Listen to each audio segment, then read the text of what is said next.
Hi, Alistair here from Balsamiq. When collaborating on projects with other people, comments are a quick way to share feedback asynchronously. Add a new comment using the floating toolbar, or the shortcut key for comments, which is C. With the comments panel showing, callouts only appear when you click the comment they're linked to. You can show or hide all callouts from the View menu. Click on an existing callout to see and reply to its comments. You can mention other project members using the @ feature.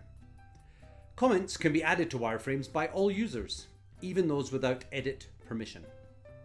You can hide and show replies, like and resolve comments, and access other options via the menu.